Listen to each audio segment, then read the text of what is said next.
Welcome to the Outer Realm with Michelle DeRoche and Amelia Pisano. Airing live on the United Public Radio Network, 105.3 FM in New Orleans.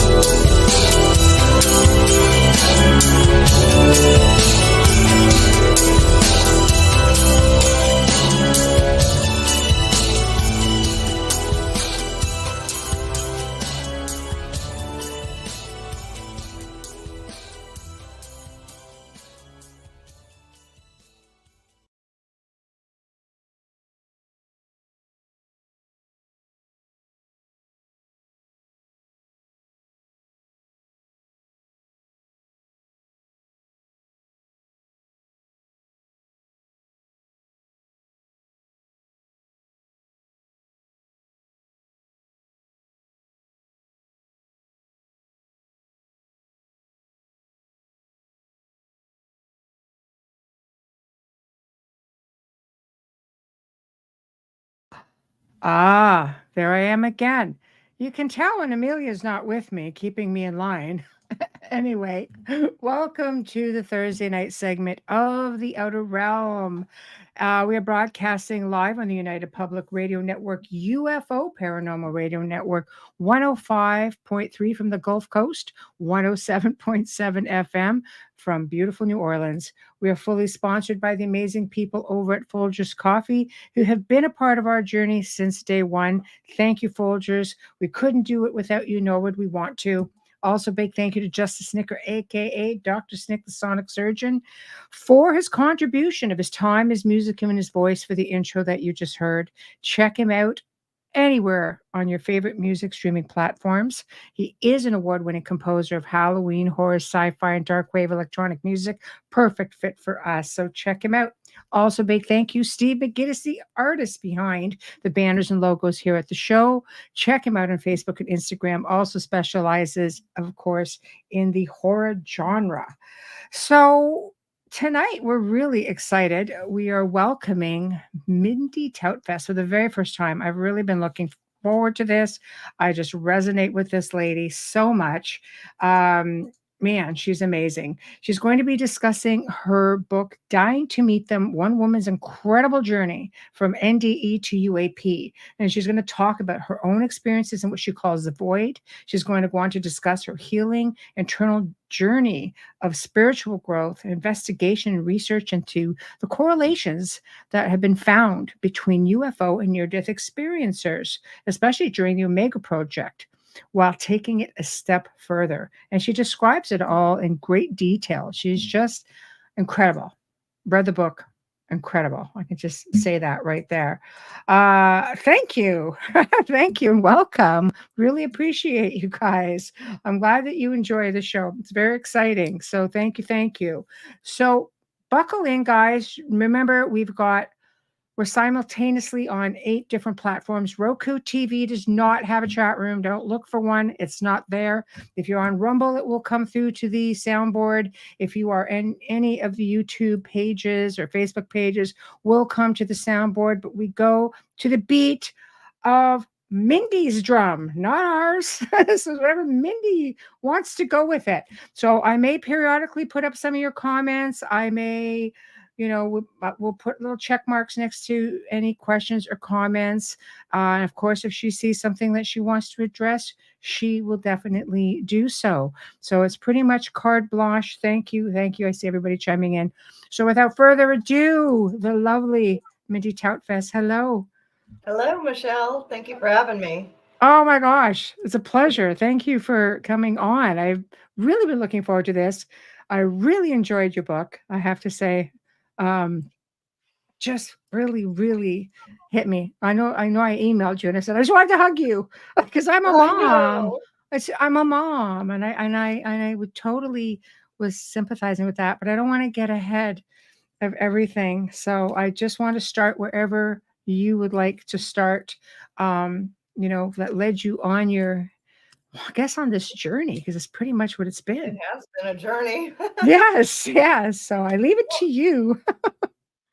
Start by saying thank you so much for writing me. I really enjoyed your email, and just I love hearing from people that connect with it, because so many people feel like they're just alone and out in these different types of encounters by themselves, and no one will understand. And just the amount of outpouring of love and compassion, and just, people understanding exactly what I went through, at having gone through similar things themselves. Mm-hmm. It's wonderful to be able to find community with others who truly understand, and even those that can just sympathize. And we'll get into some of that Yes. with my encounter. Not being such a happy one, I was met with a lot of blame and a lot of shame, especially from the communities that I once relied upon so much. And that was pretty disappointing. So that's been part of what I really would like to do, is connect with people and let them know that they're not alone, and that there is no shame in having some of these more scary encounters. So I guess with that, if you want me to, I can go ahead and jump into Yes, please. I'm going to kind put of up led a up to everything. We're going to put this up here just for now. Let me just get the banner off just so people know what we are talking about tonight. And please start. Yeah, so my encounter was on November 8th of 2016. It was the big election day between Trump and Hillary, and we're approaching the new election day with, similar heightened emotions and whatnot.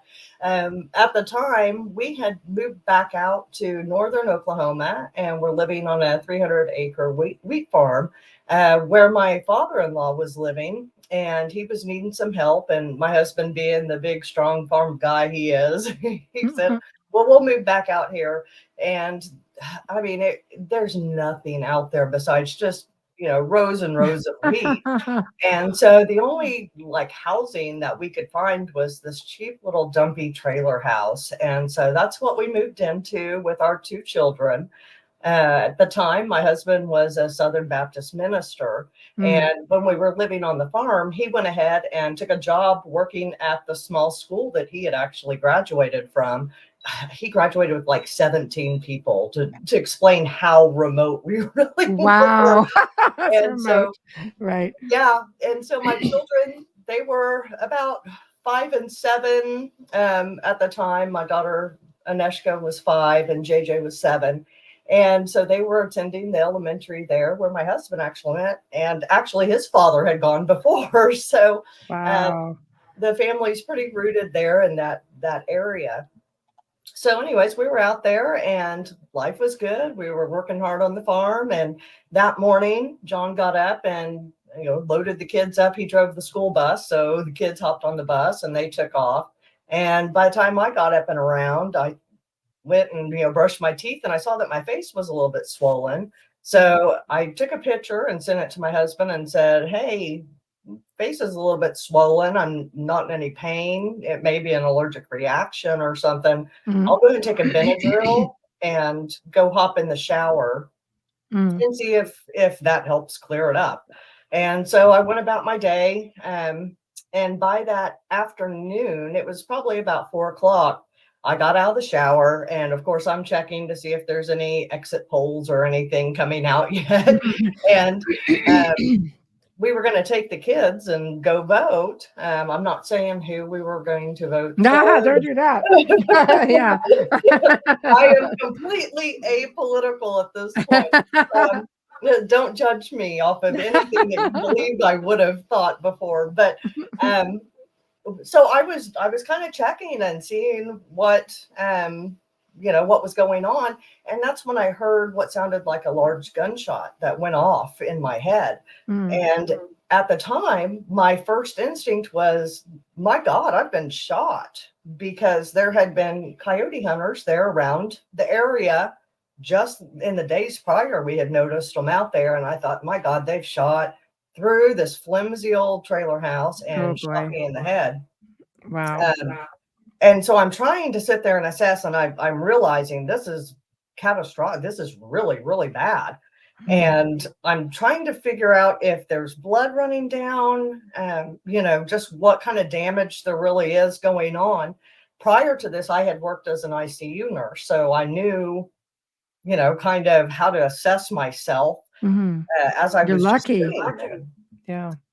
Yeah, so that I realized, no, this isn't a gunshot because there was no exterior kind of damage. And that's when I realized, okay, this has got to be a brain aneurysm. And I knew that that was a possibility for me. I have a genetic condition called Ehlers-Danlos syndrome, and it's, some people may have heard of Marfan, and it's kind of a cousin of Marfan syndrome, which causes aneurysms. And Right. at the time, they had told me, no, you've got hypermobility type, you're not in any danger. They, all my doctors followed me very closely, but they didn't really think I was in any danger, even though most of the people on my father's side had died of aneurysms, different types of aneurysms. Red flag, red flag. Yeah. Yeah. Wow. So that's where I instantly turned, was, okay, this is more than likely what's happened.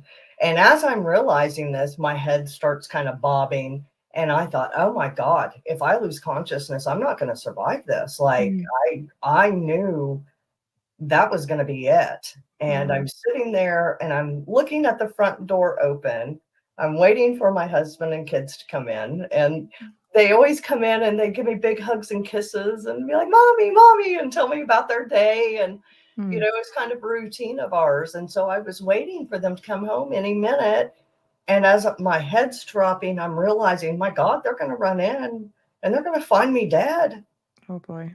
At this young age, I could not cope with that as a mother. And I'm sure you understand, as a mother, just the horror that it turns to in your mind. And I instantly turned to my religious beliefs and started praying, God, get me through this. God, if I can survive this and not be a huge burden, please let me get through this. Don't let my kids find my body.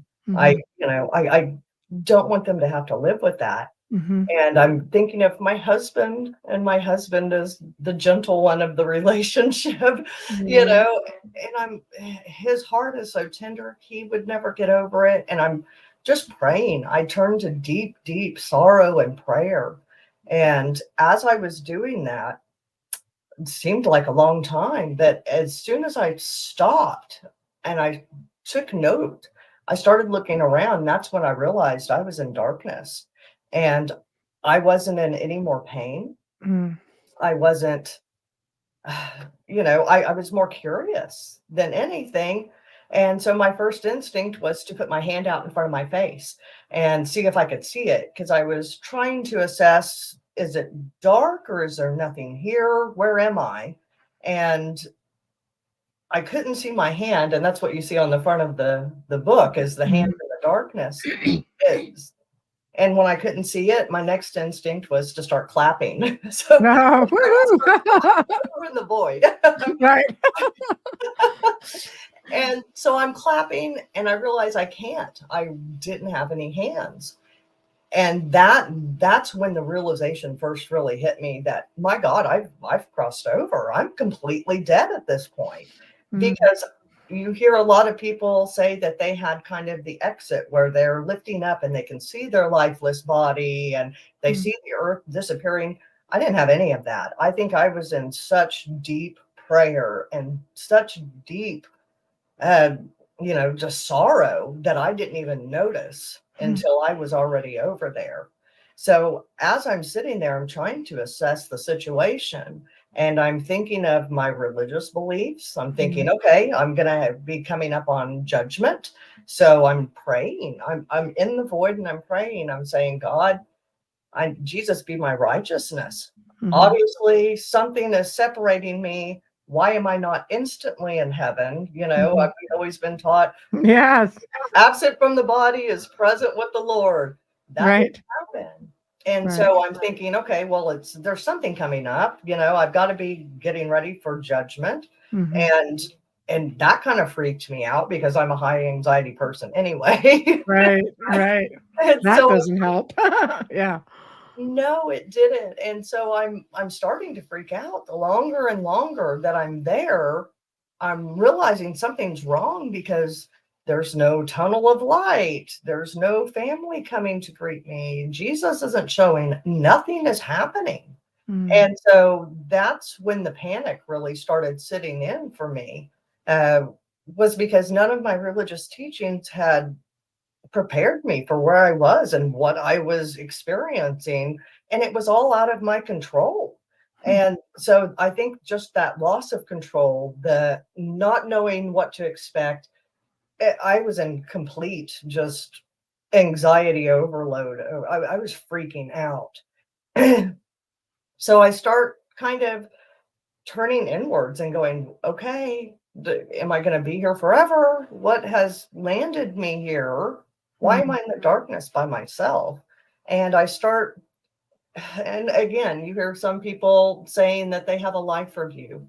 Mine wasn't like that. Mine was more of a kind of inner searching and a reflection of my life. That's And actually, yeah. Yeah. Well, and it would almost be like sitting here and thinking, of your past life, what you've done up till this point.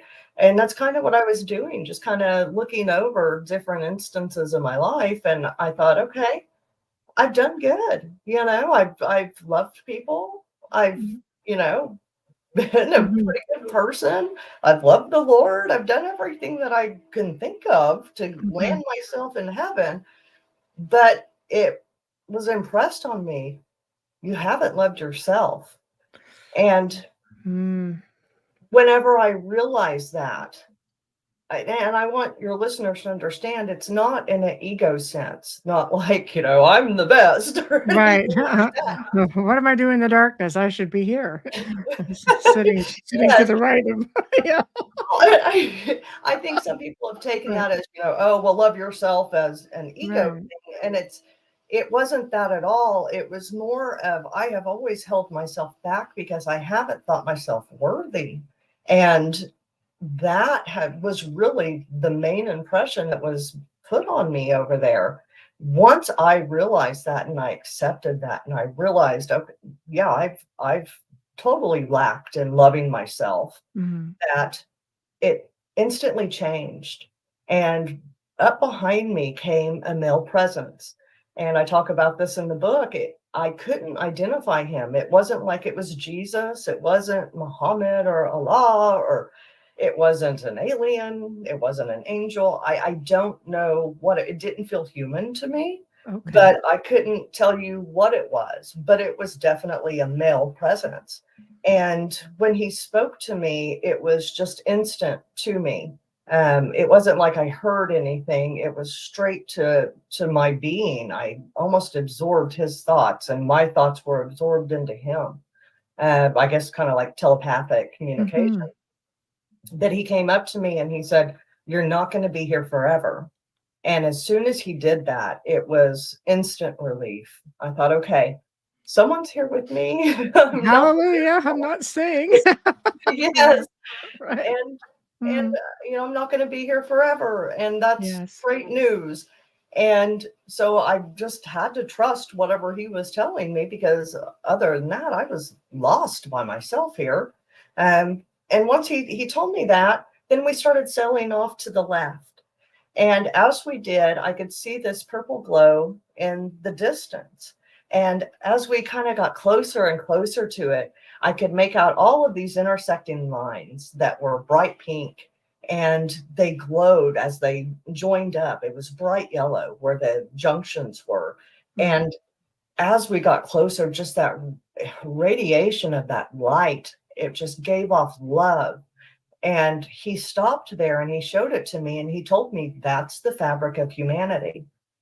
And I just remember kind of sitting there and just taking it in. It was so important and so beautiful.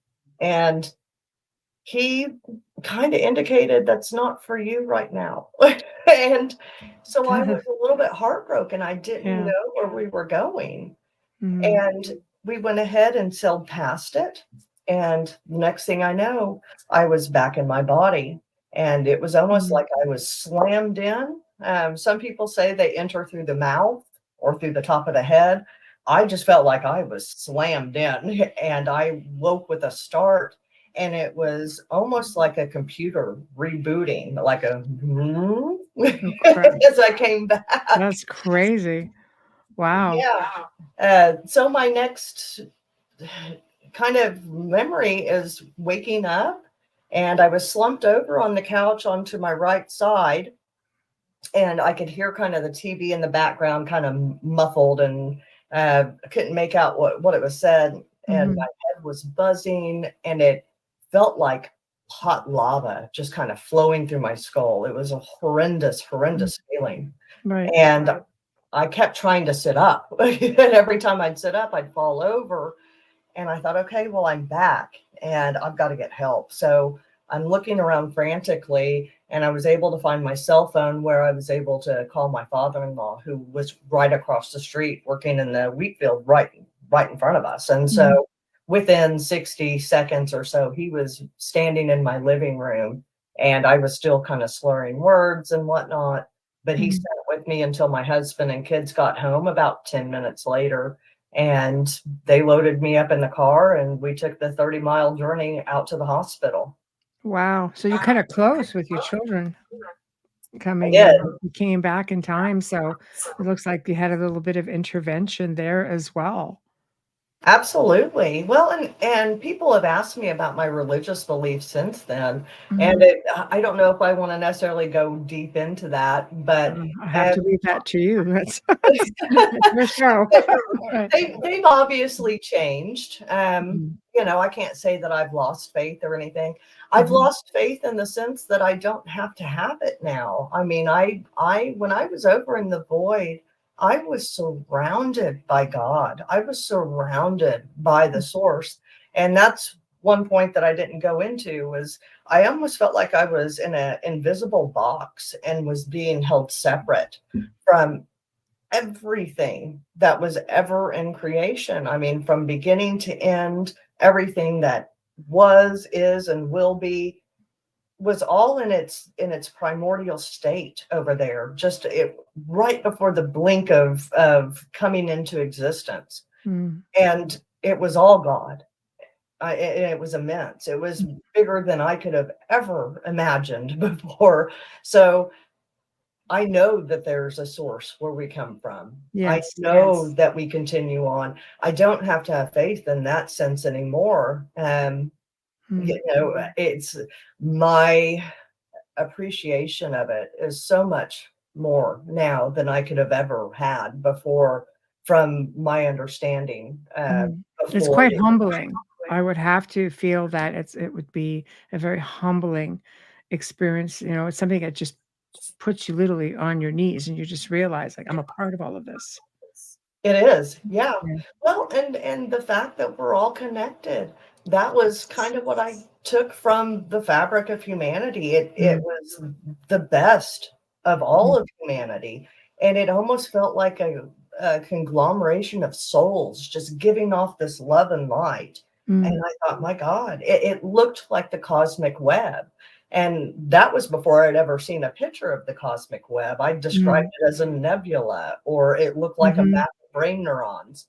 And if you see the comparison between brain neurons and the mhm. cosmic web, they're Same. almost identical. Yes. It is. But it's funny you say that because when my uncle passed, he came, to me and I said, "Is it everything you hoped for?" He was very intuitive and he always had his ideas. And he said, "It's more." He said, "There's so many lights." And I said, "What are the lights?" He goes, "Energy. We're everything. It's all one." And to hear that, it was just like, and I've had so many people since, as they're describing different types of experiences, and everything it is exactly like you describe it. It's just like all these tiny little lights all connected, um, and it's just like, I'm like, "Wow," I was almost envious there for a moment. I was just like, "I got to see that," you know? Well, I wouldn't be envious. Well, I think we're all Well, I'll get there eventually. I yeah, want the lights, darn it. Yeah. Just, yeah. Well, I mean, just mm, having an awareness of it now, yes. that I it's almost like a bilocation. It exists over there, but it exists here on this earth, that Mhm. we're all connected by this love and light that, and I've never been a love and light person. I've Right. never been, Mm. I'm much more of a realist, but it truly is. That is the essence of who we are and what our spirits are. Mhm. And we can be living in that love and light now, Mm. and it carries on. It Yes. carries on with us over onto the other side, and it radiates. I Mhm. mean, it was beautiful, but there were times when I was absolutely terrified. Um, and that's one of the things that I really struggled with afterwards, to go into what happened after the aneurysm. We ended up going to the little, county hospital 30 miles away.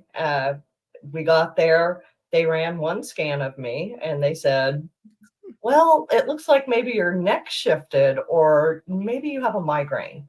And when I had arrived, my arm was still hanging limp. I was still slurring my words. I had had a Mm. stroke. And they sent me home with no Tylenol, no nothing, and just said, if it continues, come back. And so I came back several times, and they started treating me almost like I was a drug seeker. And I would tell them, Oh boy.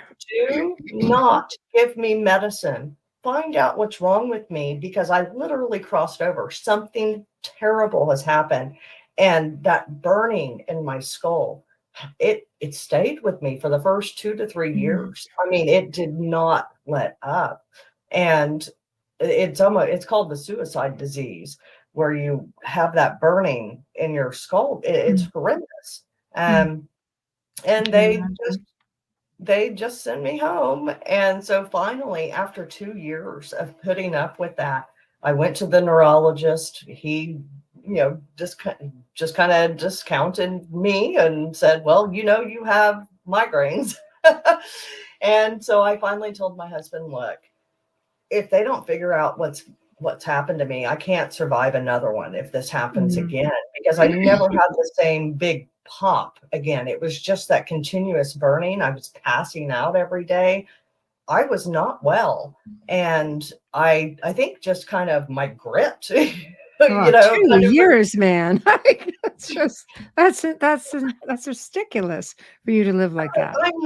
I'm not a dramatic person. I can be dramatic, okay? Don't let me tell you I'm not Can't dramatic. we all? I can Yeah. be dramatic, but whenever it comes to stuff like that, I kind of tend to downplay my pain. And so I think the fact that I'm a woman played into it. Mhm. We all know kind of how women are discounted as anxiety. And Sure. the fact that I wasn't, screaming and hollering with pain, they just kind of said, well, you look fine to me, and they'd send me out the door. So after 2 years, I said, let's move back down to Oklahoma City and get some real doctors in here and see what's Mm. happened. And that's when I put this in the book, and I thought it was just amazing at the time. It was right as the pandemic was kind of starting. It was 2019-ish. And we had moved into a house here in Oklahoma City, and we had like a Roku or something, a little Right. Fire Stick or something like that. And we had Yeah. plugged it in, and they had like the little 30-second commercials. Well, every single one was for Integris Baptist Hospital System, and it had like heroes of the hospital. Mhm. And they Synchronicity, I'd say. they had showed this young blonde nurse, just like Mhm. me. And she was like, I went into the shower and I leaned back to rinse the shampoo out of my hair. And I heard this loud pop in my head, and I dropped to the ground and my arm went limp, and I knew I was having a stroke. And I'm like, oh my God, what happened to her? So I'm looking it up online. What happened to this nurse and blah, blah, blah. And so I was able to find her whole story. And what came to find out that she had had a vertebral artery dissection, which is something I had never heard of. I was Mm. a LPN, a low paid nurse, or Mm. a Yeah, licensed practitioner. you're right. Right. So I wasn't an RN, but I had never heard of a vertebral artery dissection. So I'm looking it up, and it says the number one cause of it is Ehlers-Danlos syndrome, which is what I have. And so my next step was, let me find this doctor. So I look up the doctor, and she had me in within 2 weeks to have a full scan where they put the wire up in my brain, did an angiogram, and injected the dye. And I actually have a picture, it's in the back of the book, where the interventional radiologist had taken a picture with a cell phone because he couldn't believe what he was looking at. I had 2 huge rips there in my right vertebral artery that had formed pseudoaneurysms, but after 2 years, they couldn't do anything. So they just kind of put me on blood thinners and said, well, Wow. you done good. So, What do you you say know, to that? I mean, it's like, are you not like a walking time bomb essentially with this? Or I mean, to some degree, I guess, yeah, but you know, I can't live like that. I can't no, live in that no, fear. no, I no. I But I mean, know. you went 2 years like that to how did you feel when they looked at you and they said, "We can't do anything about it now?" Like, it was bloody traumatic, and it's like, not so much now because 'cause you've coped and, I think things had a Right. way of settling down, and obviously, it was not your time. That was made clear to you, and they just booted you right back down into your body, rather abruptly, um, Yeah. but to find out that there's nothing that they can do. Well, and during that 2 years, I had kind of it I was very fundamentalist Christian. And Right. so Reiki let demons in, and I'm sure Mm, some of your listeners probably believe that. right.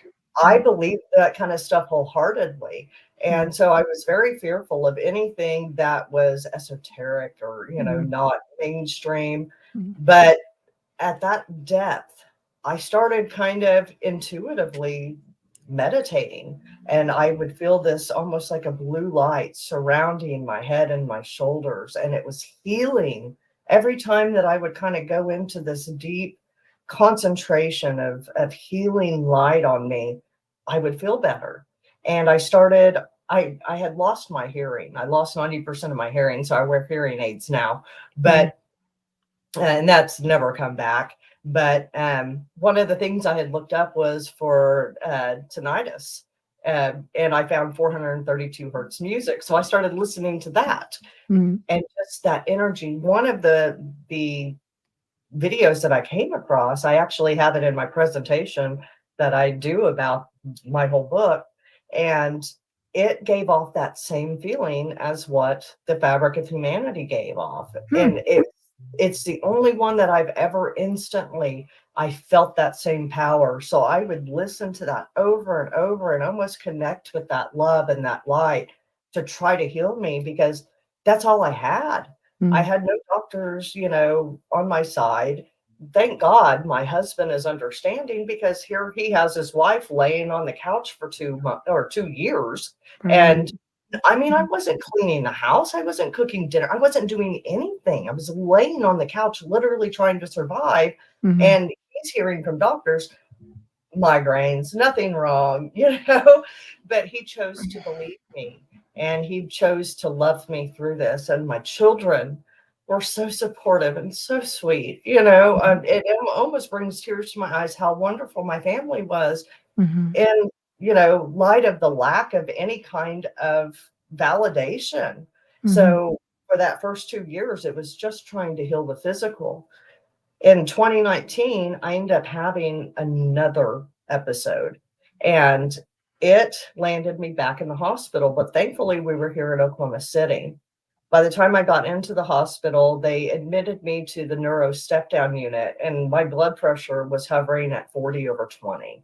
I mean, mhm, I was gravely ill once again. And I don't think that they ever figured out exactly if it maybe one of those pseudoaneurysms kind of ripped again or mhm, something like that happened. But that's when we started kind of planning my funeral. I said, John, we've really got to look at this, and let's talk mhm, about the hard stuff, because I don't know if I can push through anymore. I was mhm, so weakened by the first one, and that second one really slammed me. And so I was telling him, Mom has a burial plot here. These are the mhm, songs I want played at my funeral. mhm. Uh, Yeah. And so we were just trying to plan things out, and amidst that, he said, "Well, what do you wanna do while you're here? Let's make some good, happy memories with the kids." And I said, "Okay, I wanna go to Roswell." That's right up there, but Uh-huh. So right. so one thing to understand about me, me and my husband, we're such a mismatched couple because he is like I sing I can see your halo, Beyonce to him because these wonderful salt of the earth people. Me, I was not. I was a party girl, and I mean, I was if there was a drink to be had, I was having one. Right. When we met, I was kind of the wild child, and I had always been interested in UFO stuff. I mean, from young age, I would not watch Sesame Street. That Mm. those kind of things freaked me out. Those shows from the 70s Darn and 80s. puppets and clowns and right. No, you remember, like, that stuff was freaky. I It don't know could why we be. showed that to our kids. Oh my god, that's funny. So instead of that stuff freaked me out. All of the kids shows, I Wizard of Oz, and I I don't want any part of any of that. So instead, I was watching sightings and unsolved Project mysteries. UFO, do you remember that one? It was one of the first ones. What was it? Project UFO. No. It's there, it's an oldie. That's what like, I'm gonna probably age myself, but I remember, yeah, watching that and just watching the night skies and of course, they tell you now, if you were seeing all that or had an interest in it at a young age, chances are you're an experiencer. For me, it turned out that I was. Maybe it was the same for you. It could be. I Mm. don't have any recollections of ever having an abduction. I've seen a couple of lights in the sky that were questionable, Mhm. and being a nurse, I'm very scientific. So of course I'm Right. going on, I'm checking meteor reports, I'm checking satellite, Right. Yeah. placements, I'm Yeah. looking at, my sky map, I'm looking at everything, Mhm. ruling out airplanes, anything that I can. And that's what led into my, becoming a UFO investigator. But from that young age, I had always had that deep, deep interest in UFOs specifically, even though Right. I was an experiencer of like ghosts and spirits. Those were always around me. But that was almost like normal. The mystery was the UFO stuff. So I wanted to see all of that. And I read Right. and I read and I read. Um, so I was always deeply, deeply interested in the UFO phenomena. So leading up to that, you might look at like a pastor's wife, especially Southern Baptist minister.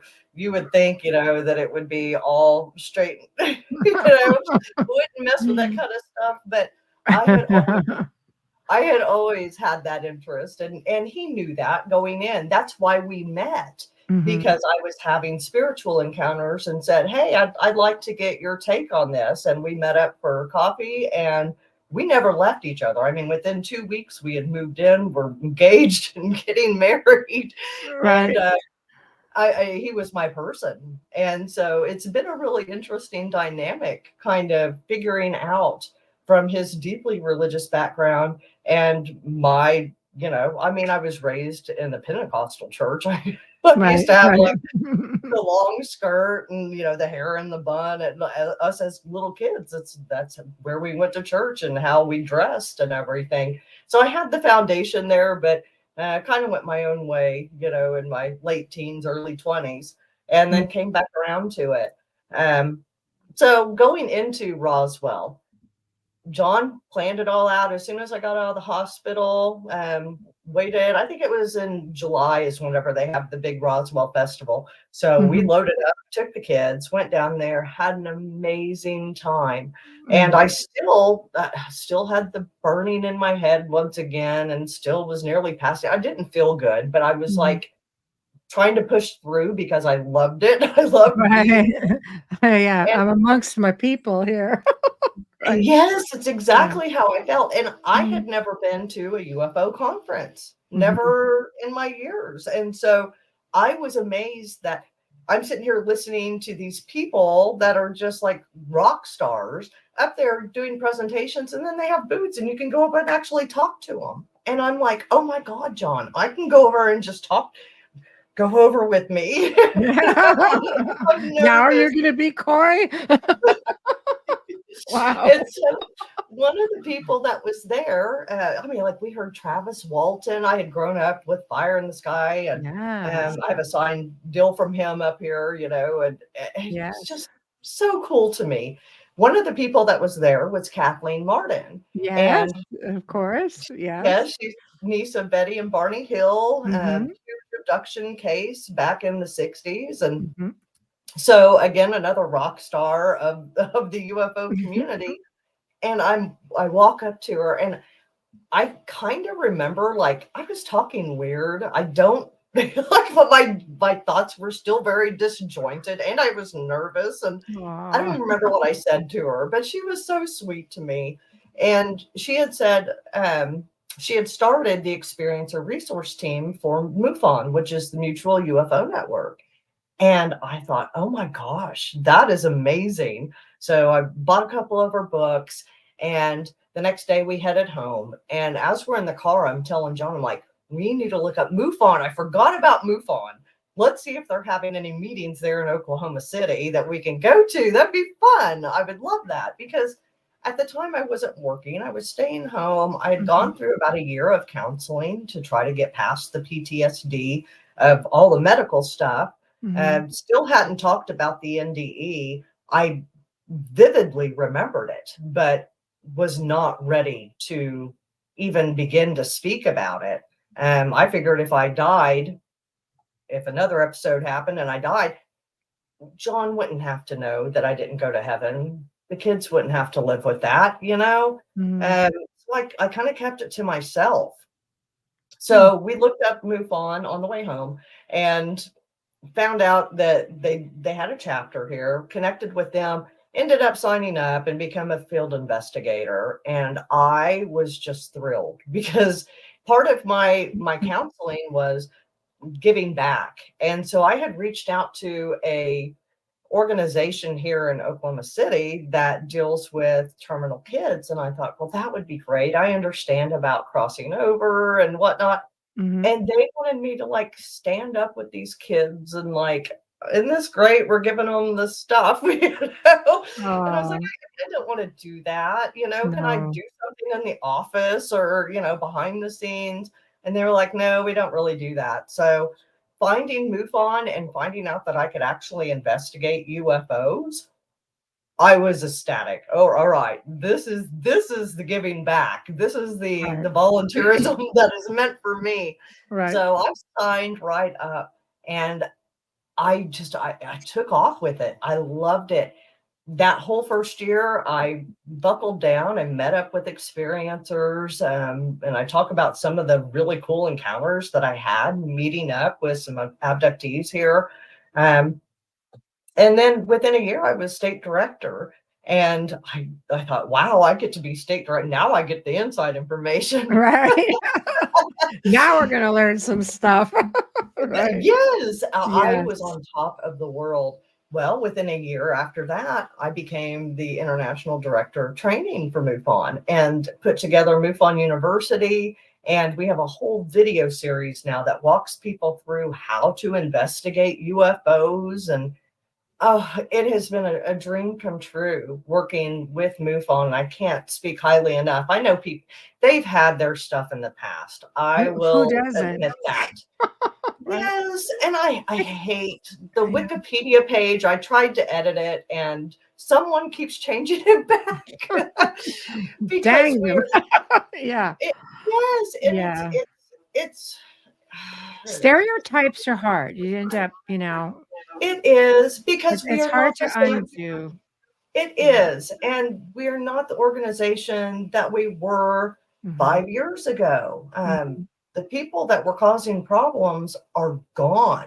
Mhm. I have not had contact with a lot of the people that are brought up in conjunction with MUFON, and I've been part of MUFON for 5 years now, and it Mhm. has been nothing but us working to modernize everything, get everything digitized, and Mhm. bring it up to current standards. So, Mhm. um, it's kind of disheartening, but hopefully we can People have become to the look past organization. it.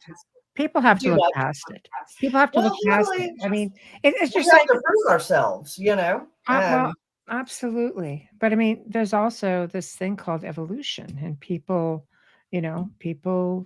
evolve, your thoughts change, everything changes. You are literally building from the ground up again, trying to undo this stigma that has come to you because of your predecessors, and that's not fair. It But you is. see it happen with actors. I mean, I went through it just being 20 years in film, and everybody wants the most dramatic thing out there, and you can give five logical answers to every question, but they always go with the one stupid dramatic one. It does take time to undo all of that. It does. So you had your work cut out for you.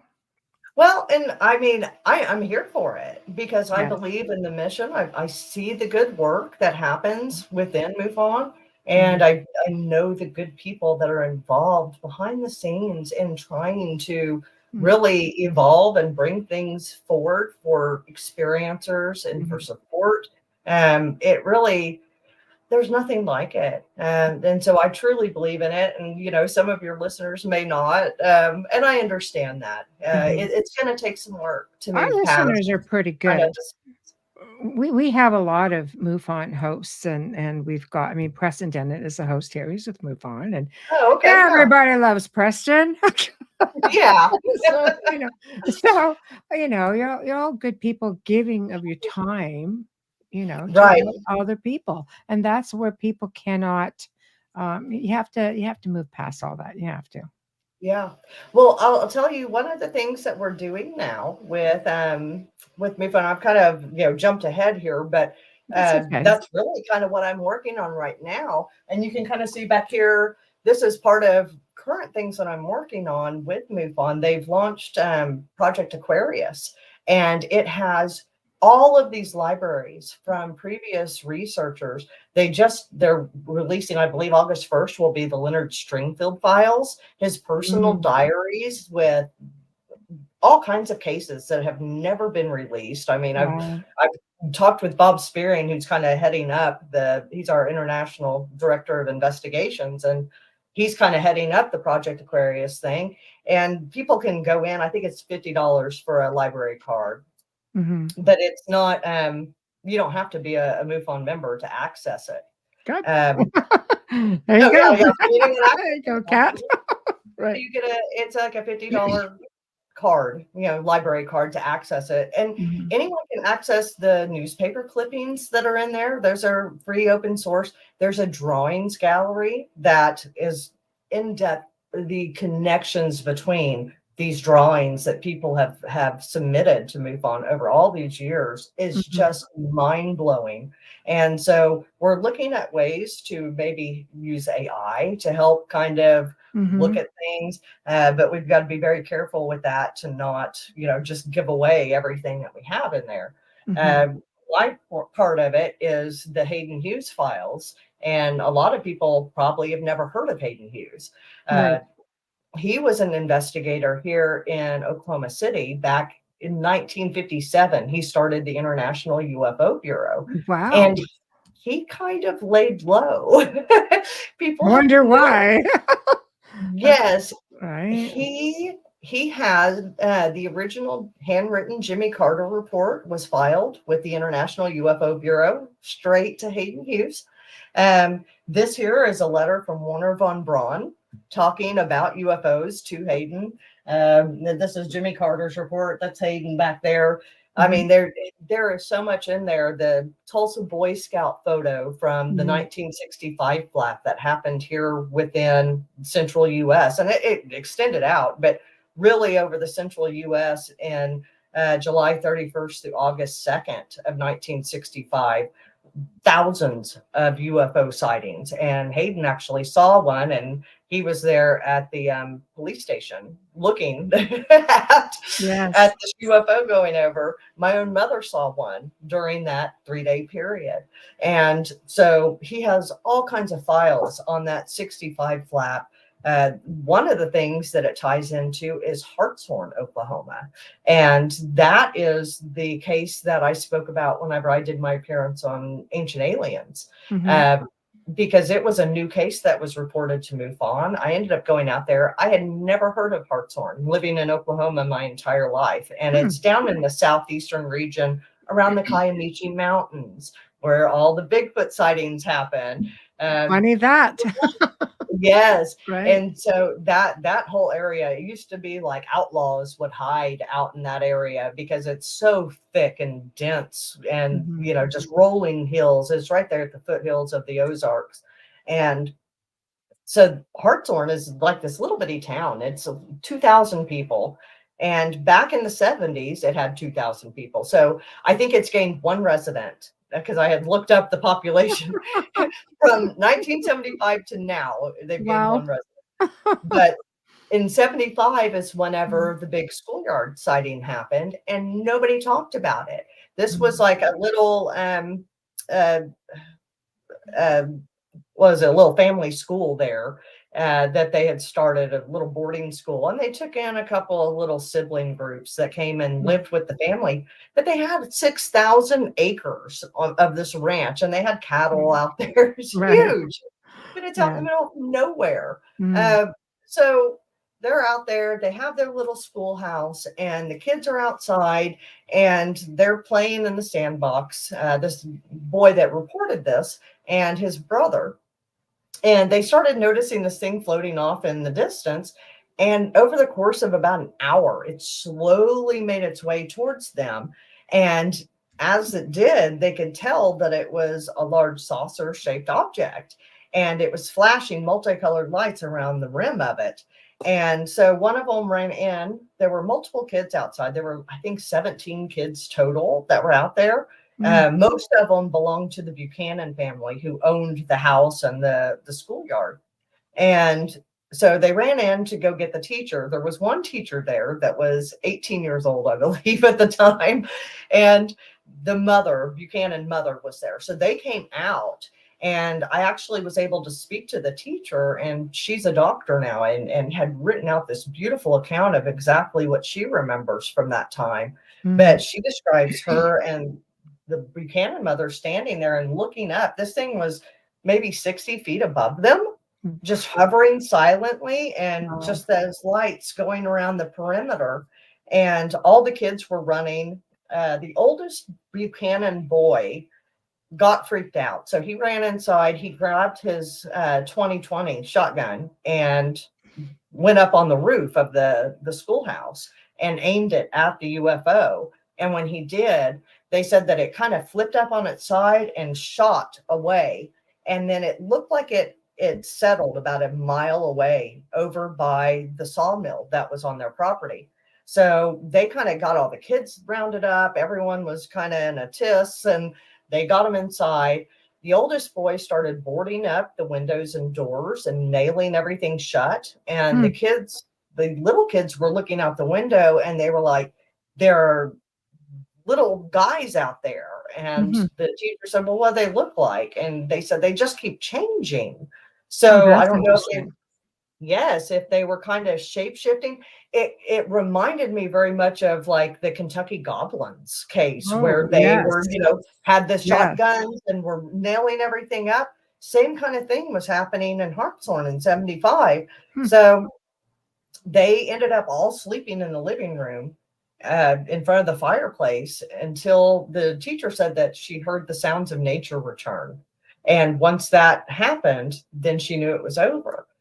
So that next morning, all of the kids that I talked to remember getting up, and the teacher helped them like set up a sack lunch. They're packing tuna sandwiches and bananas, and then they go on a hike to go find this UFO.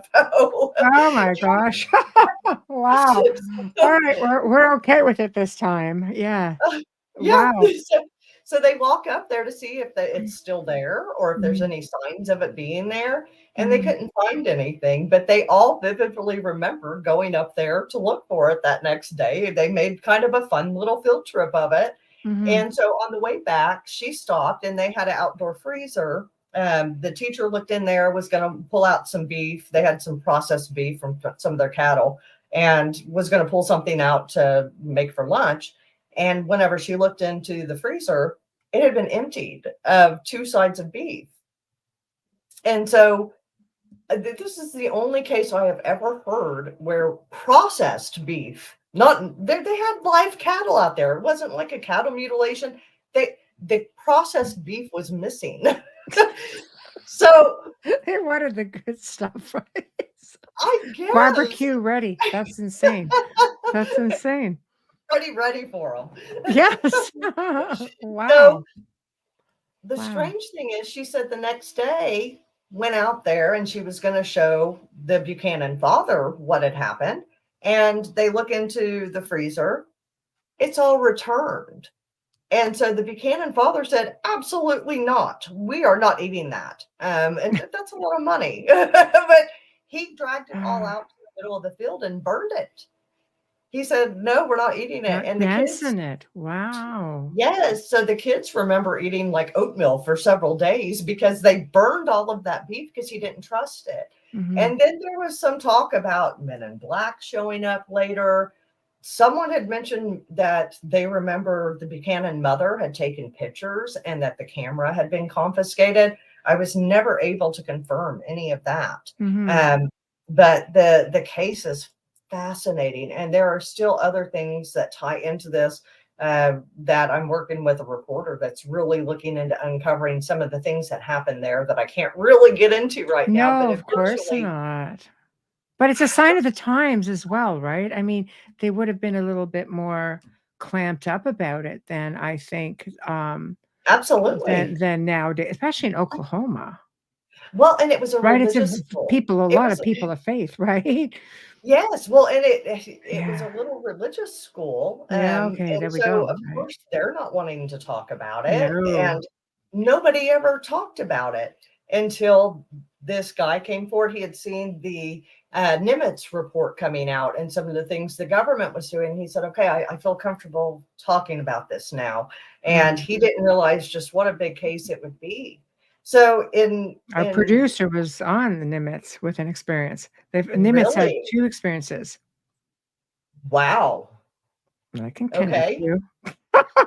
I can connect you. I'm pretty sure Margie was on and he came on and went, "Blah, Oh, blah." She was Marty. like, "Yeah, I know."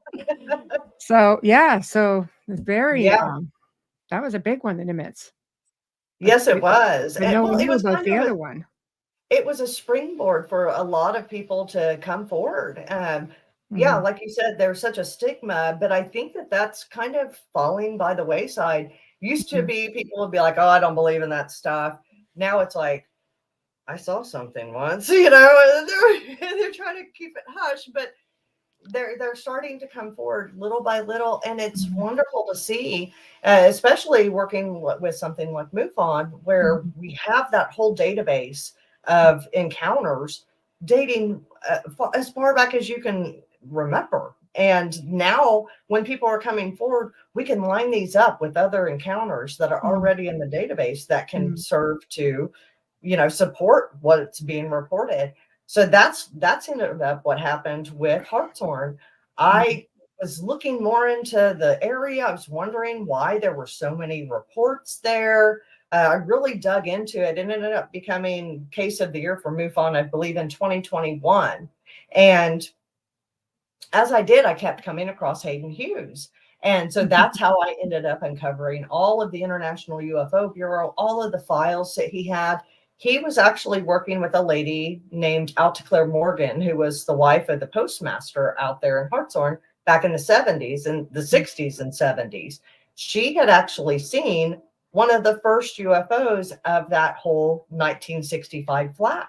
Hers Wow. was just a couple of days before the spate of them happened across the state. And I mean, people were reporting them over in New Mexico, up in Mhm, Kansas, Arkansas, down in Texas. They were all around Missouri, uh, eh, thousands of reports. But Alticlair had amassed over 200, I believe, reports from that small town of 2,000 hmm. people. And they were holding sky watches and all kinds of stuff back then.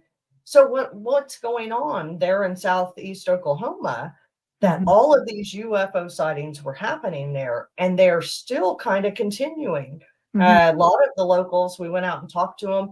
They remember Alta Clara. They remember all this, the wide sightings that were happening in that area. A lot of them say it's starting around the small lake that's out in that area. Mm. So I need to return and look more into some of this stuff, because it's kind of the case that keeps on giving.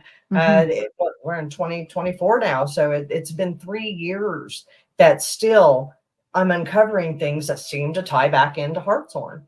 So there's something strange about the area. Well, it's a curiosity as well, because when you think back to the time frame, the world was pretty quiet there for a little while with everything that transpired, over the last few years. And I wonder if there was just more activity coming out because it's just not as busy. Because I found, just going in through, we found the same thing. The time being in Niagara Falls, a hotbed for all kinds of stuff. And I'll tell you, we would take a drive down by along the river, and I didn't even know there were caves in some parts of, like, looking over to the US side. I'm like, is that a freaking cave? And because there's always people there, you can never see the other side. And Yeah. I'll tell you, there was more UFO activity in that time. And I had a friend at the time who worked with MUFON, and I'd be just like firing them off. And yeah, so I wonder if there's just because there's less activity, less people, less vehicles, less, if maybe there was a bit of a comfort level change. Maybe. Yeah. Well, and I'll tell you now, kind of what I've shifted into is with the cattle mutilations that have been Oh, happening down right. through Texas, up here into southern Oklahoma. We had a cattle mutilation that was reported last year, and it was one of the cases of the year this year. But Wow. it's still ongoing. Um, and one of the things we're trying to do within MUFON is shift towards the evidence collection and really focus on getting people out there, boots on the ground. No one really can do it like MUFON has. We're looking at resurrecting our STAR team that was actually uh, put together under Bigelow when we were working with Bigelow Yes. several years back. Mhm. And so we've kind of reconfigured some of the field investigator levels, and we've put all the protocols in place for the STAR team so that we can deploy people within 24 hours to major sightings. If Mm. there's a flap, if there's a landing, if there's a major abduction, something like that. Mm. But and so we're really kind of refocusing towards get out there, boots on the ground, meet up with people. There Mm. is nothing that can compare to actually being in the environment, talking face to face with the experiencers. And there's a level of comfort in actually having someone believe you enough to come out and meet up. Let's go have a cup of coffee and discuss what you're going through and how you feel. Mhm. Um, and so Mhm. back to the cattle mutilation, went down there. I mean, this rancher, she had reported finding her cow. It was a Holstein, a young Holstein, and she only had like 6 cows. They were more like pets. And when we went out there, we got there within 2-3 hours after she had reported it. I mean, because it was about a 2-hour drive to get down there. And we got there probably 5-6 o'clock in the afternoon. So we had just enough daylight to, gather up, took samples Mhm. of everything. It had the classic cookie cutter, circular cut around the jaw area. The Hmm. eye had been removed, the tongue had been removed, the anus had been cored out. It still had its sex organs, like the udders Mhm. were still Mhm. there. But we were able to take samples of where the cut was around the cheek, the buccal area, and sent that off to the MUFON lab. And our lab analyst was able to actually find that there was a black line that it was visible whenever we Mhm. saw it. She was able to show that it was actually cut with a laser, but she said it wasn't like a medical laser. It was either a ultraviolet or infrared laser that had Hmm. been used. to cut that area because she said the intensity was either that it was held in that place too long or it was too high of an intensity for Mhm. that type of cut. Mhm. So it left that black border on it. Well, the rancher ended up not being able to bury the cow that night because rain had moved in that next day and everything. And so she said, I'm just going to watch it. I kind of want to see what happens, you Watch know. the cow. Wow. She she was amazing. She was one of the best witnesses that I have worked with, and Mhm. I've worked with some really, really cool people. But she was more interested to see what was going to happen. She's like, I want to see if the animals go around it, or if Mhm. any kind of bugs go to it, and how it kind of degrades. So she just left it and kind of kept an eye on it. Well, within a couple of days later, the udders had been removed. And again, it was in that circular fashion where it Mhm. looked, like it had been cut with a laser. Mhm. And she said, well, let's put a trail cam on here and get some good, video photos of what's going on. That night, there was like a dense fog that settled in just right over the animal. Mm. And I don't know if that can, be from outgassing or anything like that. But it was strange that it was there, and it was several days after it had passed. So as we were waiting for lab results and everything, because that took several months to get those results, she contacts me about a week later and she said, you're not going to believe this. My mini zebu is dead. I just saw it 20 minutes ago and it was just fine. And the thing already has rigor. And it was just a few yards outside of her window. And so she sent me pictures of it.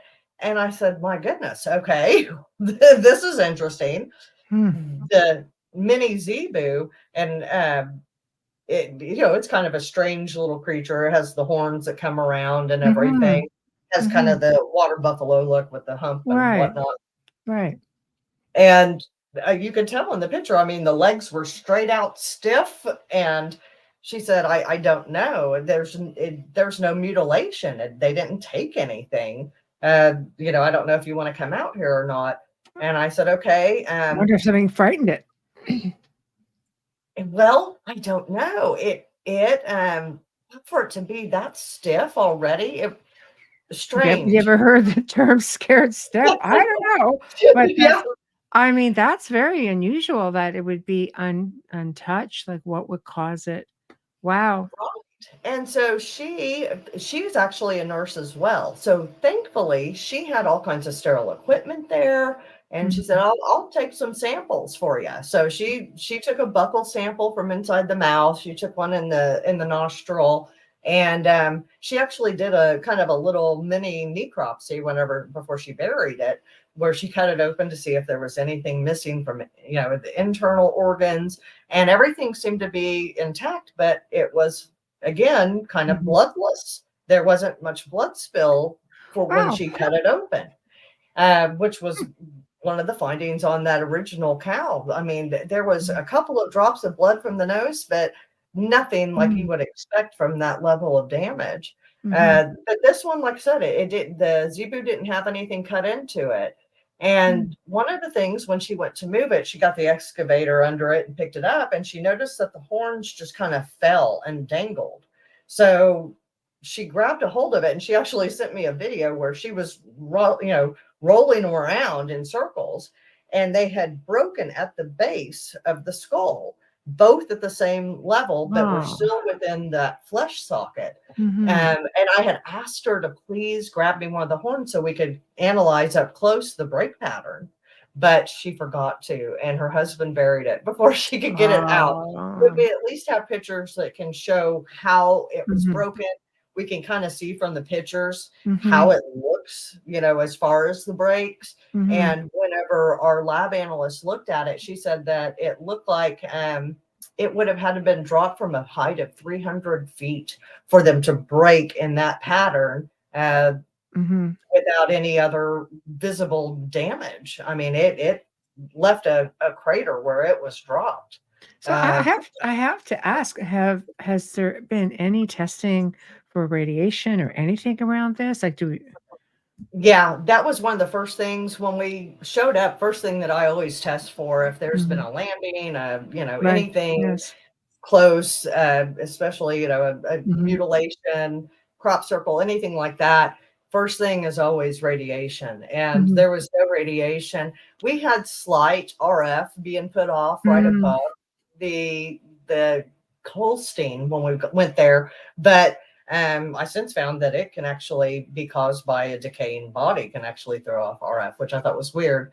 But Mm-hmm. it wasn't anything outrageous. So, I mean, would you think that a craft coming from something interdimensional or anywhere would exhibit signs of radiation? I'm only asking because there is a theory within the field that some believe that it's military, or it's one of ours coming out here and doing this stuff as well. That's the $1,000,000 question. All Yeah. we can do is collect the Yes. evidence, continue to compile and Mhm. quantify what we find. Mhm. I know that people have reported black helicopters after cattle mutilations, Gosh, but yeah, see? there wasn't Why? anything It's like, there wasn't anything reported with that, like Right. that on this one. And this was Mhm. down in Temple, Oklahoma, where a major UFO sighting happened back in 65. Right. And it was actually investigated by Blue Book. Mhm. Um, so, Mhm.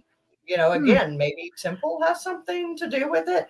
The rancher said that there was about 6 other cows that were mutilated right there in that area, but no one ever would speak up or report it. So we weren't able to go out and collect anything. And it was at the same time that all of those were happening down in Texas. I think there were 8 that were mutilated down there, and it led right up to the Temple area.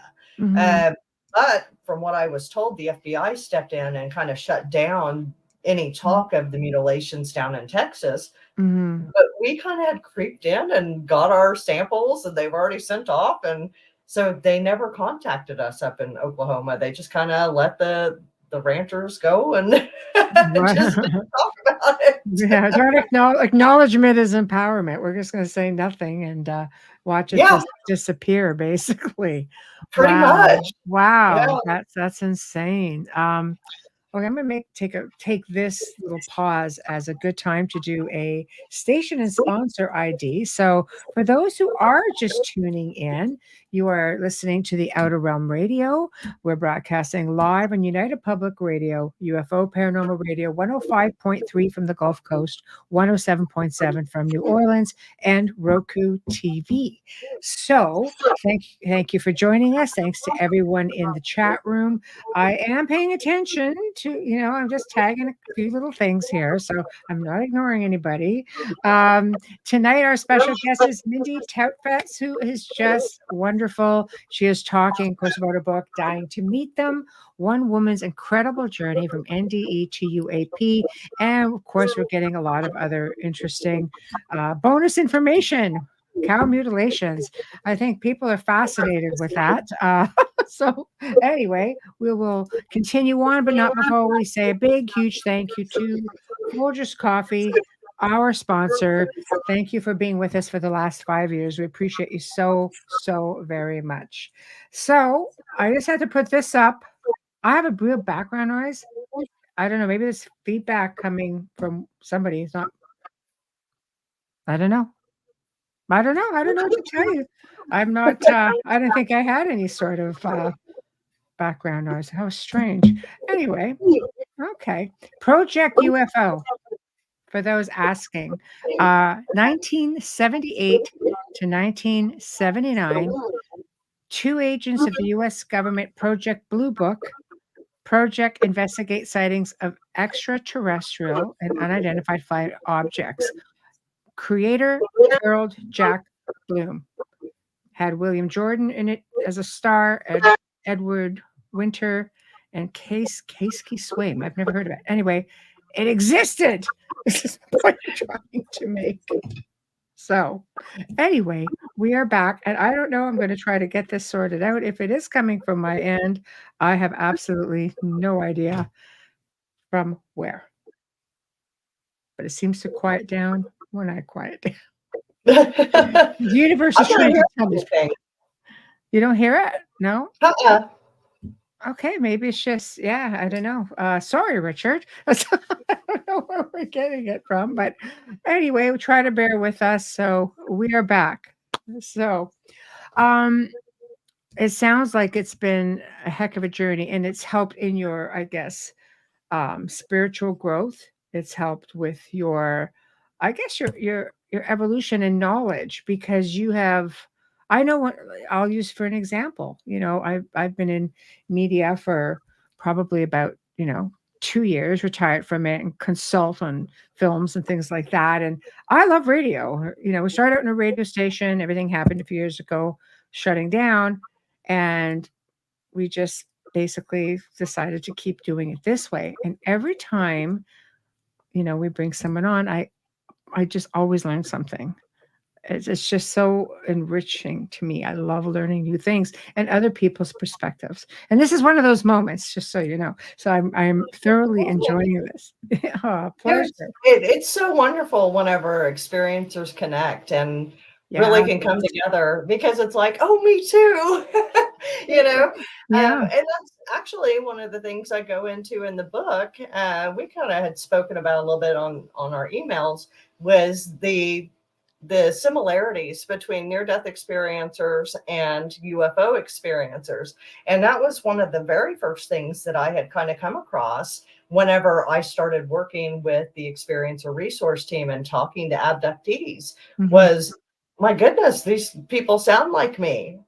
Why are they sounding like me? I'm a near-death experiencer. They're abductees. Mhm.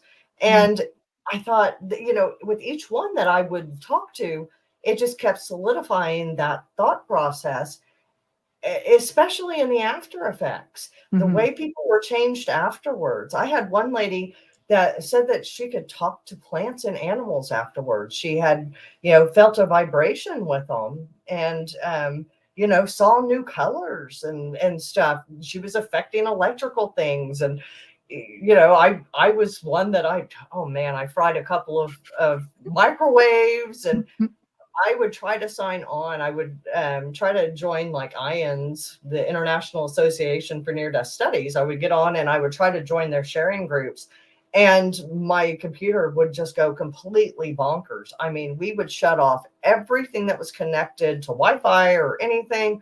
And it's still, anytime I got upset, I would lose connection. And I mean, we had all kinds of interference. Maybe that's why you're I hearing was stuff. gonna say, I I, cannot find any reason for this, Mindy.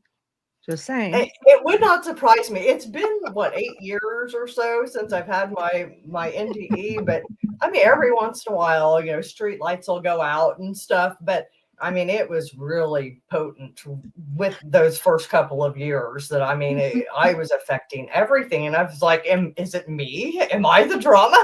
Yeah, What's going on here? And it right. was.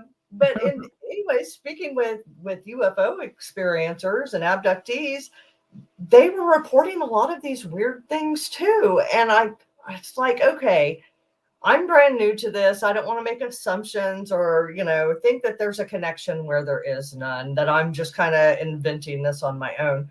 If this is a thing, other people have, someone smarter than me has seen this. And so I started looking up connections between N.D.Es and UFO experiencers. And what I found blew me away. First thing I found was Dr. Kenneth Rain. And since writing my book, he's become a dear friend. We're pen pals, and he always, I love him. He is in his 90s, and he's always saying, "My dearest Mindy," and then I love Ken, and he's so gentle. I love the man, and I'm so thankful that I got a chance to get to know him. But I, at first was almost fangirling, because here's this. He was a professor of psychology back at the University of Connecticut. And in 92 is whenever he started the Omega Project. He had already been looking into near-death experiences. He had done all kinds of studies on them. He had started IANS, with Raymond Moody and Big names. Dr. Yeah. Bruce Grayson. Yeah, all Yes. legends. Mm-hmm. And if you look back at like interviews from back then, 80s, 90s, Ken was really the champion for let's listen to these people that have had dark encounters. Let's not rule it out, because there was more of a bent towards only love and light, radiant encounters, people that had these wonderful things and they came away with, filled with love and light. And there's some of us that don't. And it's almost more devastating for those of us that don't have a radiant encounter, because we're dealing with the rejection of the other side. We're dealing with the rejection of people that once were our biggest supporters. Well, what did you do to deserve it? There must be something deep in your spirit, Right. And Ken was able to look past it. And so whenever he read through my book, he was so supportive and just wonderful at helping me kind of walk through and process it. But and that's just another one of his wonderful attributes. But he had looked at, it was back in 92, one of his colleagues gave him a book, which was Communion by Whitley Strieber, and said, Ken, you need to read this, because this guy, he sounds like your near-death experiencers. And Ken was like, I don't do UFOs. I don't do UFOs, but I'll humor you. And so he read through it and he said, my goodness, you're right. He was profoundly changed, very much like my near-death experiencers. So he set up this whole study between near-death experiencers and UFO experiencers called the Omega Project, and asked them different questions to find the commonalities and differences. And what he found was two main commonalities, and I kind of highlight on my own personal journey and experience with those two commonalities in my book. But number one was the encounter-prone personality. And you being an experiencer, me being an experiencer, and anyone listening being an experiencer would know that from childhood, we have had these kinds of different encounters. Mine was more shadow people, spirit encounters, disembodied voices, and I've had that too. yeah. And I don't have any recollection of ever having an abduction event or anything. I've had strange dreams of flying out my window. Could be something, I don't know. I haven't ever looked into regression or anything. But I don't have any traumatic memories or anything of any kind of abduction. But mine was always spirit encounters for the most part as a child. But what they found with the encounter-prone personality is that a lot of us, unfortunately, have had some kind of abuse in our background. And that's not true for everybody. Not everyone has been abused. Some people were born naturally with these abilities, and some were able to kind of grow it through a mentor, like a parent saying, kind of fostering it in them. But they were able to actually kind of dissociate and exclude all of the environment around them, where they were able to send their mind almost to be in contact with other realms. And he was able to like weed out that most of us experiencers are not fantasy prone. So we're not, the kids out making up elaborate things, Right. I struggle when my children were young. I never told them bedtime stories because literally I couldn't come up with, I was awful at it. I sang songs, my husband told the stories. And so we aren't like super imaginative people and we're not fantasy prone. We're not, fighting dragons. We're literally connecting with something else. So that was number one that he found, was the encounter prone personality, where we were able to connect with something other. And number two was the set of after effects, where, like I had mentioned before, electrical interferences, but we change. We almost see a difference between our life before and our life after is almost two separate things. And I know with my near-death experience, that was a definite dividing line of who Mindy was before and who I am now. We're able to see the bigger picture of everything, much more giving, loving, accepting. which is only, served to serve me better, with Well, I those mean, it changes. changes you, would have to change you in one form or Yeah. another. Did you come back almost thinking like, "Oh, man, I better do some major changes because I don't wanna end up back in the spot, in the Well, you void." would think, it wasn't really fear-based. It was Yeah. more like a return to who I really knew I am and at my core, Mhm, and accepting that and accepting people for who they are, where they're mhm, at in their lives. You know, mm, I don't look at people and kind of like, well, I probably don't want to be around that person because of their beliefs or mhm, that's not part of my makeup. mhm, Any of that may have been learned has been unlearned, and it was almost just kind of removed. That's why I said now I'm more apolitical. right, I can't get into politics, use some right, common sense, be a good human. Unfortunately, that's not the way of the world, but that's mhm. kind of where I'm at now. Same thing with It's religion. it's evolution. I think you can push aside the conditioning, and not everyone can evolve at the same time, right? Our paths are all different, and Well, sometimes some people get left behind. that's true. That's if you've read the Omega Project, I would highly recommend it. I mean, I know it's an old book, but man, the insights in it uh, Mhm, give you a whole new set of understanding of kind of these different phenomena. mm, But one of the things that Ken kind of comes to the conclusion of is that there's an Omega prototype that's kind of being built out of these different encounters to evolve us onto the next kind of level. mm. Uh, I don't know. I don't like to think of myself as highly evolved. I mean, if I'm highly Oh, even evolved, if it's just a little bit. you I know, like to think we evolve every day on some level. hopefully we I do. don't I don't really relate to the hamster on the wheel. So, Yeah, yeah, yeah. Well, and I so, think a lot of people are breaking out of it, and these yeah. new generations. Oh my goodness. My kids are what, Gen Z, I guess. Yes. And Gen Alpha, people say they're just feral. Like I know. I know. but the amount of progress I can see, I'm Gen X. I'm kind of in between Gen X, millennial. I'm Xennial. I'm within that little, like 5-year period, but I'm aging myself. But um, just seeing the evolution with the new generations, Mhm, and they are fiercely defensive of each other, protective. mhm. I mean, to a fault. They could be defending something completely against all, If common they sense. believe in it, that's it. That's it, Yes. and they support each other in ways that, it's inspiring. And I hope that we continue to see this acceptance and love and support and we can Mhm, get past, some of these. I know, like here these last few weeks, there's been a spate of, call-ins for school shootings and threats and stuff, mm, and that gets into more political stuff. And I don't mhm, necessarily want to go into that. We've been dealing with it here with me having kids in high school.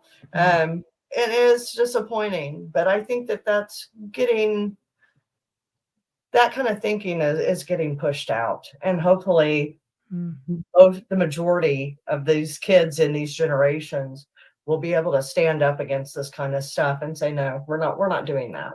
mhm. We're not, it's They not will acceptable. evolve past, previous generations much faster, I think, between Yeah. technologies and awakenings and having more open minds, probably because of the technology. I mean, let's face it, everybody's got one of these for the most part, Yeah. So, and Can I you think imagine if we would have had these when we were kids? I'd have been dangerous, Mindy. I'd have Yeah.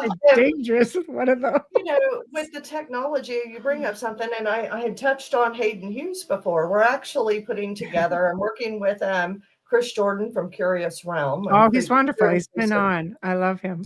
Okay, he Yes. came over. He spent like 3 days, a whole weekend here at my house, cramped up in this little bitty office. with his scanners and everything, and digitize. He's the one that digitized all of the Hayden files. Wow. And he said, oh my gosh, we need to build a website. So he's got like a URL, haydenhewes.com, HaydenHewes.com.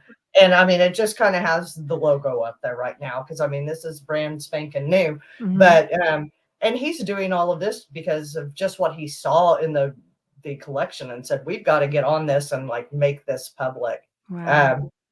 So That's wonderful. he's working on possibly building a Hayden Hewes bot, which people will be able to go on. This is kind of the way of the future with some of these researchers who have passed away. We can feed in all of their writings, all of their thoughts on things, and then actually talk to them. We can create a bot. Hey, what do you think about UFOs, you know, with red lights that are triangular? And you'd be able to get exactly what that researcher thought. So we're looking at getting something like that going. And hopefully, I think Chris has a couple others that he's working with that will start being able to build on this stuff. It's exciting, just the capabilities that we have now. All of this research has been sitting in boxes, lost to time. And we've been kind of, like you had said, the hamster wheel. We're kind of reinventing everything that they knew back in the 70s. Now we can put it all into, you know, a digital format where we can scan over it and we can confirm things we're finding now with some of the stuff they had back then that people aren't even aware of. One of the things in my collection is an original copy of Project Grudge. It's loose leaf, metal bound. There are addendums taped in on multiple pages that have never been released. So we have stuff from the government, straight from Wright Pat. I mean, Hayden worked with Wright Pat. He was out there several times. So someone shuffled him a copy of Project Grudge, and that's one of the things we're going to be able to release is these secretive addendums that have never been out there. It's starting to feel like the FBI vaults, black vaults, and just all the good stuff. Do you feel that in coming and being forthcoming with the sharing of this information, that it's going to, again, maybe people will look at you guys in that different light and go, no, this is the new organization, the way of the future, not the, you know, where you're hoarding everything and right. So. We are. As far as MUFON is involved, I know the people I work with at the top level are wonderful people that really want to advance the knowledge and get this stuff out there. You know, whatever MUFON has done in the past, I know there's dirty deeds. But, you know, that's not who I am. That's not who the people I'm working with are. And hopefully we can, you know, build some trust and confidence in us as we move forward. I think there's also the stigma that, you know, people would think that a lot of people would just, you know, talking to people through doing this for a million years, that you were more interested or focused more, I guess is a better way to put it, on actual UFO sightings and events and things like that, not so much on the experiencers. Right. Well, and that's very true. There's kind of a divide. You know, there's some that are more nuts and bolts only. There's some that are more on the, you know, paranormal type side. Paranormal is a big no-no in MUFON. When I speak about like my connection, near-death experiences with UFOs, that's not a MUFON thing. That's a Mindy Tautfest thing. Just to be very clear on that. But I mean, MUFON's made up of so many different types of people.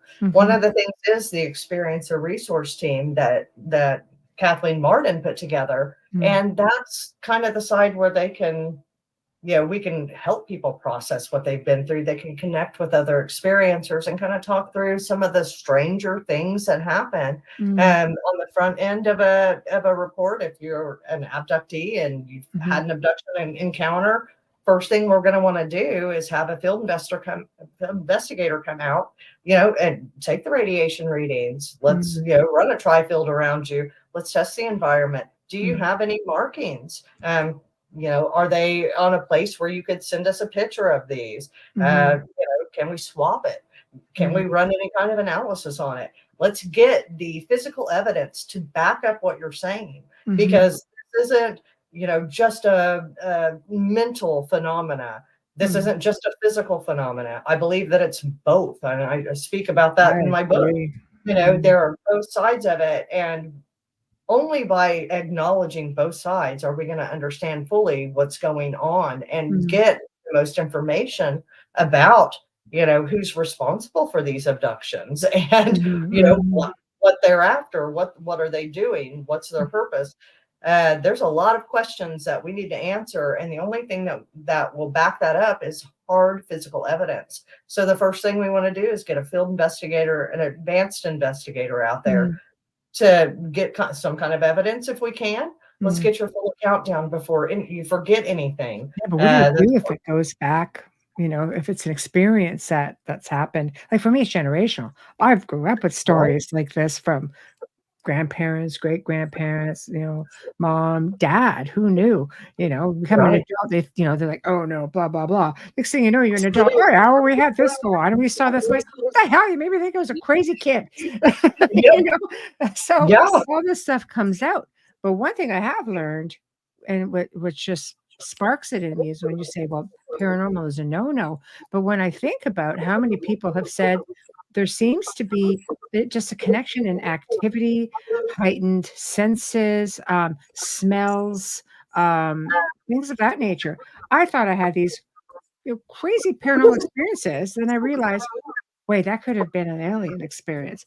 Like they near each other so much that I actually have started second guessing which was actually which, right down to psychokinesis and projection of energy. My daughter went through it. Then I find out, okay, wait, experiencers. Yeah.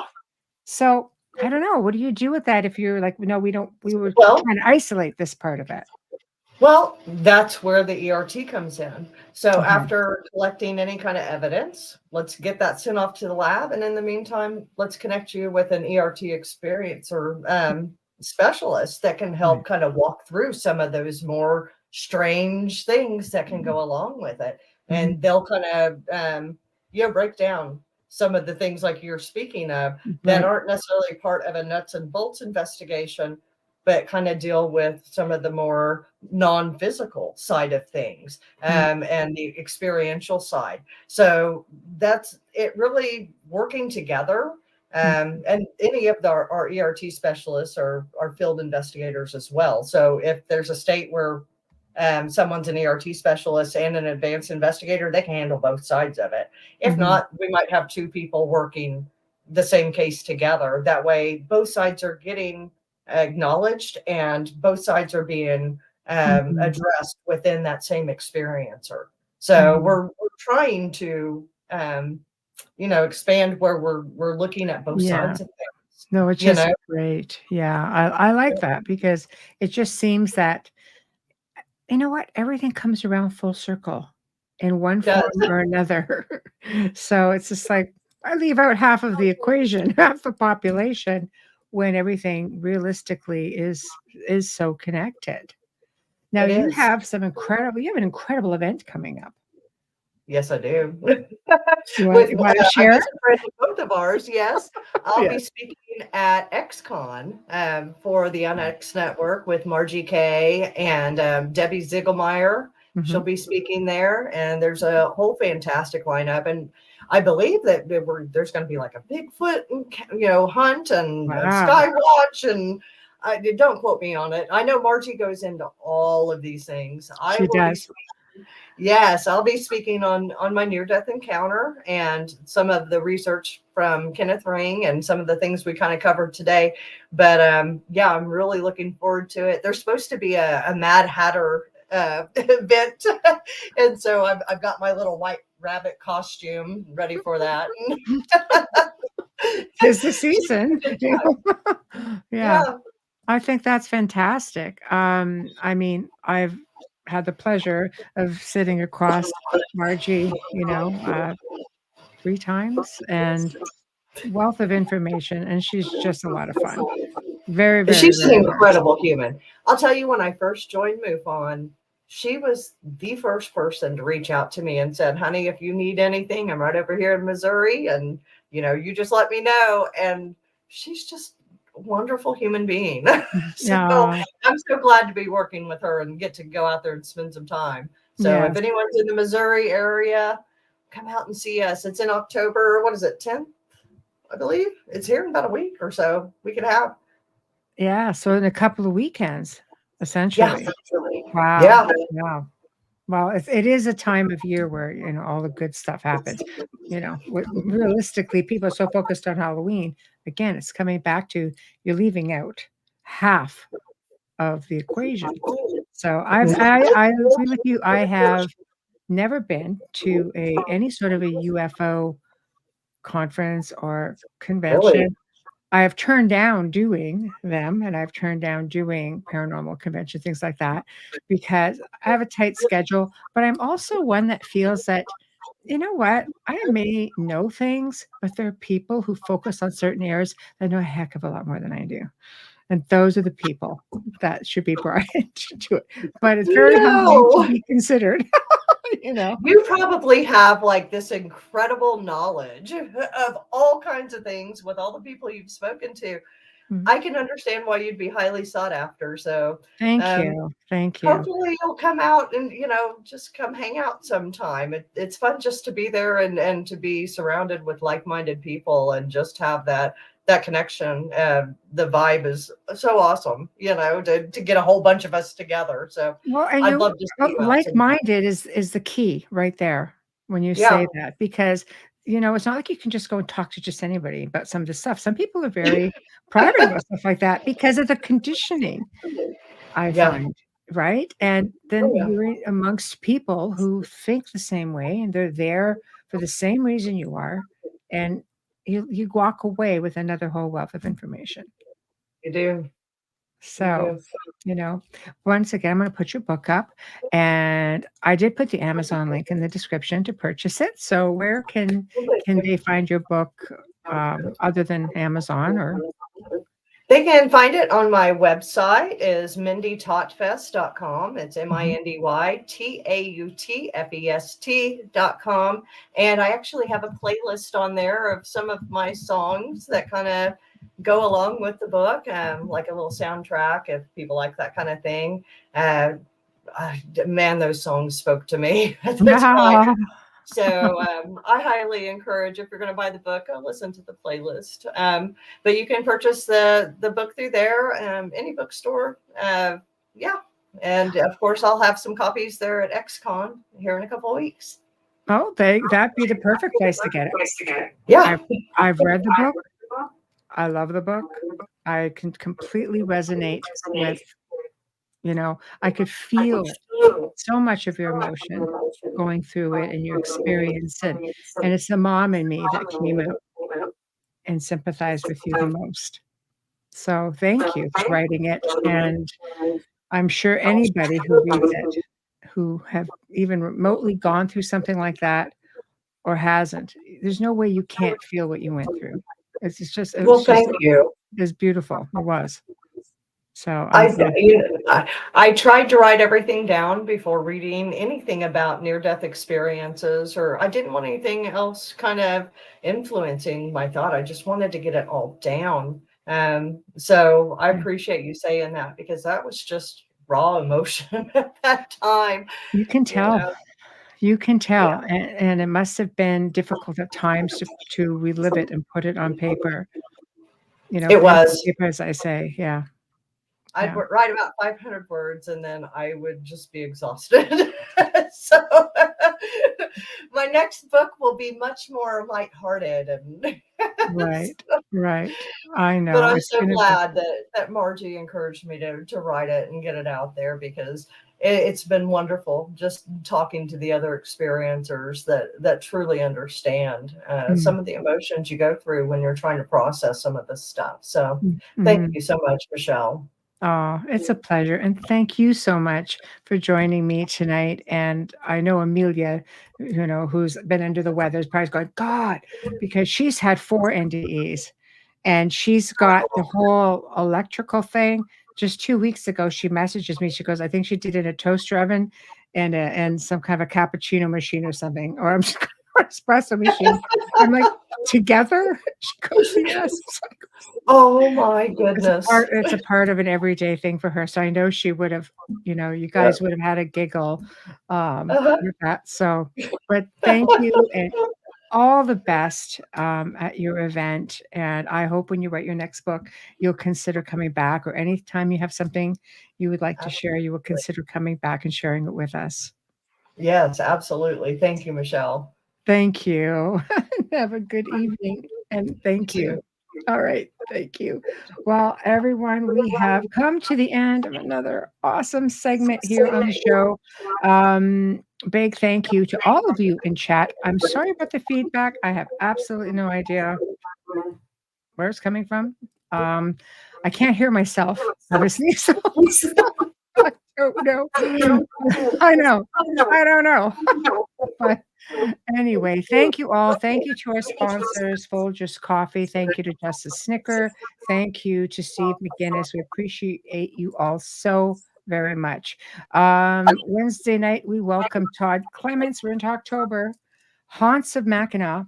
And he's considered to be the go-to person on all strange things on Mackinac Island. I have been to Mackinac Island. My parents honeymooned on Mackinac Island and took us all back as teenagers. So we were just kind of like, this is weird to be back where you had your honeymoon, but it is haunted as heck, and we knew it then. Anyway, he's going to be sharing in some of the stuff he does there. He does the tours there.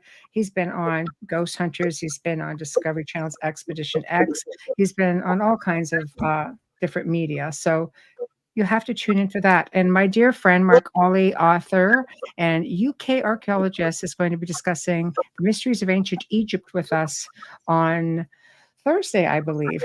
So that will be a blast, as always. So, guys, thank you. I'm going to drop us out for a quick minute, and we're going to sign off and say good night. Have a great all next weekend. I'm just having a day. Bubbles, I need you back, Amelia. I have to do this by myself. So, all right.